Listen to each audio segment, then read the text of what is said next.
Assalamualaikum warahmatullahi wabarakatuh. Nama saya Nurul Fadla UN. Di sini saya akan menjelaskan tentang taukid berkedudukan rafa beserta tandanya. Di sini ada pengertian taukid. Taukid secara definitif berasal dari kata wakoda, kemudian berubah menjadi akoda yang berarti menguatkan, meneguhkan dan menetapkan. Secara bahasa terminologi, taukid mulanya digunakan untuk pengertian mengikat pelana di atas punggung binatang dengan pengikat yang terbuat dari kulit supaya tidak terjatuh. Taukid adalah kata yang dihadirkan dengan maksud untuk menghilangkan keraguan orang yang diajak bicara atau untuk menguatkan maksud. Dalam bahasa tulis, terdapat setidaknya 5 kata yang sering digunakan sebagai penguat, yakni nafsihi, ainun, kulun, jami'an, imatan. 2 kata pertama, yakni nafsuhu dan aina yang berarti sendiri. Kata kulun yang juga berarti masing-masing atau setiap, sedangkan 2 kata terakhir, jami'an atau amitan, dapat diterjemahkan dengan arti kesemuanya, keseluruhannya, dan mayoritas atau kebanyakan. Dalam penerjemahannya, kata-kata tersebut diletakkan di depan terjemahan kata yang mendahuluinya. Dapat disimpulkan, taukid adalah at-tabi'u ar-rafi'u lil tihmali. Taukid adalah tabi atau lafaz yang mengikuti, yang berfungsi untuk melenyapkan anggapan lain yang berkaitan dengan lafaz atau ditaukidkan. Adapun macam-macam taukid. Yang pertama ada taukid lafzi, atau taukid yang mengulang lafaz yang pertama dengan lafaz itu sendiri, dengan lafaz yang memiliki arti yang sama dengan muradhif atau sama maknanya. Yang kedua ada taukid manawi. Taukid manawi adalah kata yang mengikuti muakatnya yang dimaksudkan kalau muakatnya menunjukkan makna menurut zahirnya. Nah, contoh-contoh taukid itu yang pertama ada taukid lafzi. Contohnya kalau dalam bentuk isim zohir itu seperti qala astadzul ustadu, atau artinya berkata ustad. Nah, ini tuh yang dimaksud dari taukid lafzinya adalah penegasan kata ulang di dalam kata ustad. Terus dalam bentuk contoh isim dhamir juga sama, ra'aitu tamsaha imsaha, saya melihat buaya. Dalam kata imsaha itu kata buaya diulang sebanyak 2 kali. Terus dalam contoh kalimat fi'il ada hadoro go ibu, atau orang pergi itu datang. Selanjutnya ada contoh dari taukid manawi yang tadi sudah saya baca.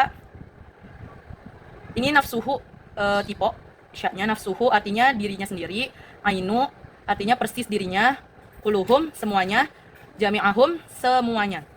Rofa dalam nahu. Pengertian rofa adalah salah satu dari tanda i'rab yang menunjukkan bahwa kata tersebut adalah subjek, fa'il, mubtada atau lainnya yang berstatus maf'ul. Ada tanda-tanda rofa. Yang pertama, dhammah untuk isim mufrad dan jamak taksir, alif untuk asmaul khamsah, waw untuk jamak mudzakkar salim, nun tetap untuk fi'il mudhari yang belum didahului amil zam atau nasb. Rofa dengan tanda dhammah digunakan untuk isim mufrad, jamak taksir, dan fi'il mudhari yang tidak didahului oleh nasib atau jazim. Contohnya, ja'al waladu artinya anak itu telah datang. Al-waladunya itu isim mufrad sebagai fa'il, tanda rofanya itu dhammah di kalimat terakhir.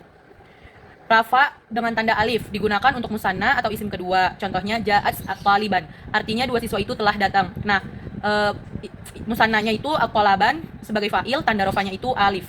Selanjutnya contoh rafa dalam nahu itu rafa dengan tanda waw digunakan untuk jamak mudzakkar salim dan asmaul khamsah.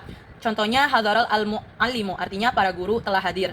Jamak mudzakkar salimnya itu al-muallimu sebagai fa'il dan tanda rafanya itu waw di kalimat terakhir.